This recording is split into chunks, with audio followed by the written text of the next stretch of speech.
Bridge टूट गया दीदी, ओ दीदी ब्रिज टूट ગયા.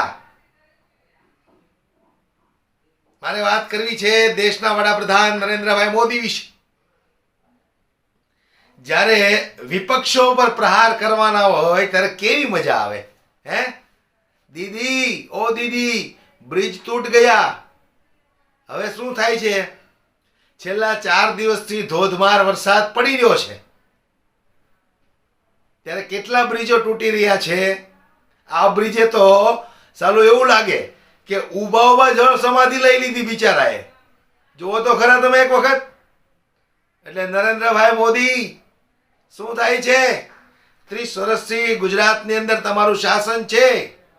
આવા તો અસંખ્ય પુલોએ જળ સમાધિ લઈ લીધી. પણ મારે વાત કરવી છે દોસ્તો આજે મહારાષ્ટ્રની. 8-9 મહિના પહેલા મહારાષ્ટ્રની અંદર છત્રપતિ શિવાજી મહારાજની જે પ્રતિમા બનાવવામાં આવી હતી અને એ પ્રતિમાનું આવરણ દેશના વડાપ્રધાન નરેન્દ્રભાઈ મોદીએ રિમોટ કંટ્રોલથી કર્યું હતું. રિમોટ કંટ્રોલથી એમનું ઉદ્ઘાટન કર્યું હતું. આજે એ મૂર્તિ પવનના કારણે પડી ગઈ.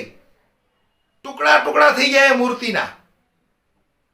મને એવું લાગે છે કદાચ શિવાજી મહારાજે ઉપર બેઠા બેઠા એવું કહેતા હશે કે યાર મને તો બક્ષી દીધો હોત તો મારી પ્રતિમા ઉપર એ પનોતી મારી દીધી. વિચાર કરો તમે કેટલો ભ્રષ્ટાચાર આ લોકોએ કર્યો છે આ મૂર્તિની અંદર કે 8-9 મહિનામાં આ મૂર્તિ નીચે પડીને ટુકડે ટુકડા થઈ ગયા. આ ખાલી મૂર્તિ સુધીનો ભ્રષ્ટાચાર નથી. કરોડો રૂપિયાના ખર્ચા કરીને આ લોકોએ બ્રિજ બનાવ્યા હોય. એ બ્રિજોની અંદર કેવી દરારો પડી છે. વિચાર કરવા જેવી વસ્તુ છે. હમણાં મેં 2 દિવસ પહેલા અમદાવાદનો એક વિડીયો જોયો હતો. કઈ પુલ બનાવ્યો હતો.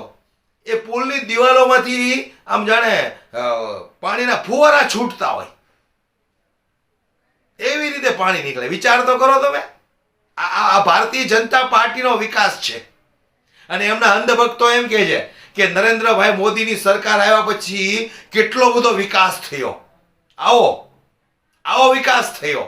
હે અંધભક્તો, જે રીતે છત્રપતિ શિવાજી મહારાજની મૂર્તિ તૂટી પડી છે, ટુકડે ટુકડા થઈ ગયા છે મહારાષ્ટ્રની અંદર. એમની ઉપર સૌપ્રથમ એક નજર નાખો તમે દોસ્તો.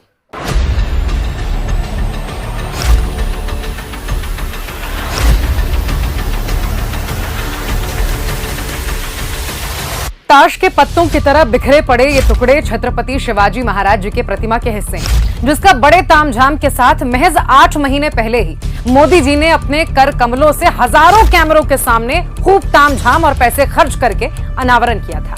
लेकिन चंद महीनों में ही लंबी चौड़ी मूर्ति कई हिस्सों में बंट गई.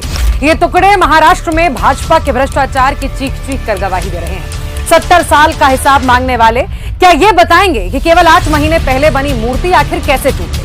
क्या ये बताएंगे कि मुंबई में 18,000 करोड़ के बजट से बनी अटल सेतु में दरारें कैसे आ गई? क्या ये बता सकते हैं कि करोड़ों की लागत से बनी समृद्धि हाईवे में कुछ ही महीनों में गड्ढे और दरारें कैसे आई? चंद महीनों में टूटते एयरपोर्ट का हिसाब दे सकते हैं क्या? 10 साल का हिसाब नहीं दे सकते हैं तो 70 साल का हिसाब ना मांगे. खैर, ये गड्ढे, ये दरारें महाराष्ट्र में भाजपा के लूट खसोट का प्रमाण है और गवाह है कि महाराष्ट्र में भाजपा की उल्टी गिनती शुरू हो चुकी है. આ વિકાસ એ અંધભક્તો, આ બધો વિકાસ છે તમારા આકાનો. હે આના કરતા તો વિકાસ ન કરે તો સારું. કારણ કે જનતાના ટેક્સના કરોડો રૂપિયા આવા વિકાસમાં વાપરવાના હોય તો એના કરતા તો ખાડા ખડિયાવાળા રોડ હોય ને સારું. કમસે કમ જનતા આટલા તગડા ટેક્સથી તો બચી જાય. પણ શું કરવાનું? આપણે તો અંધભક્તિમાં લિંગ છીએ, બરાબર ને અંધભક્તો? હિન્દુ રાષ્ટ્ર બનાવવાનો છે, અખંડ ભારત બનાવવાનું છે. હે બનાવો અખંડ ભારત. સાલા જીવતા રહેશો તો અખંડ ભારત બનશે ને. હે એટલે અંધભક્તિમાંથી જાગો અંધભક્તો. આ છાસવારે બ્રિજો જળ સમાધિ લઈ લે. તો તમે જુઓ, મોટા મોટા બ્રિજો તૂટી પડે. એ તો તમે જુઓ. અને જ્યારે બંગાળની અંદર બ્રિજ તૂટી પડ્યો ત્યારે નરેન્દ્રભાઈ મોદીને ખૂબ મજા આવતી હતી સ્ટેજ ઉપરથી ભાષણ કરવાની. ઓ દીદી એ બ્રિજ તૂટ ગયા. હે તો આ બધા શું થાય છે? આ બ્રિજ જ છે. એ ઓ મોદી બ્રિજ તૂટ ગયા. અમને પછી કહેવાની એવી મજા આવે ને.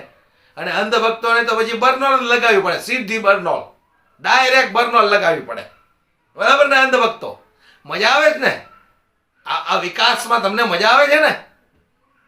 રોડ રસ્તા ઉપર પાણીઓ ભરાય, અડધો ફૂટ જેટલા ખાડાઓ પડી જાય, મોટા મોટા ભૂવાઓ પડી જાય.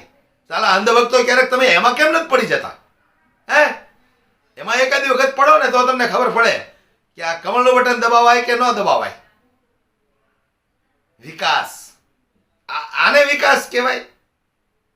હમણાં આપણે જોયું તો સુરતની અંદર એક ક્રેન દ્વારા એક પુલનો એક ટુકડો ચડાવતા હતા. આખી ક્રેન તૂટી ગઈ. આખી ક્રેન તૂટી ગઈ. વિચાર કરો તમે. એના પણ સમાચાર સામે આવ્યા હતા, ખુલાસાઓ થયા હતા. એનો ડ્રાઈવર એમ કહે છે કે અમે પૂરી તૈયારીમાં નહોતા, પણ કોન્ટ્રાક્ટરે ખૂબ ઉતાવળ કરી. અમારી ક્રેનની કોઈ પણ એવી તૈયારીઓ નહોતી, છતાં એ લોકોને ઉતાવળ હતી કે આ ટુકડો ફટાફટથી ચડાવવાનો છે. એટલે ક્રેને દગો દઈ દીધો. અમારી 10 કરોડ રૂપિયાની ક્રેન ખરાબ થઈ ગઈ. એટલે તમારી 10 કરોડની ક્રેન ભલે ને ખરાબ થઈ ગઈ ભાઈ, પેલા બિચારા માણસનું મકાન તૂટી ગયું એ જુઓ ને. હે હવે કદાચ તમે એ મકાન બનાવી પણ દો એને તો હું કામનું? આવતા ચોમાસે પાછો વરસાદ આવશે એટલે તમારો વિકાસ એ ભાઈના ઘરમાં ટપકવા માંડશે.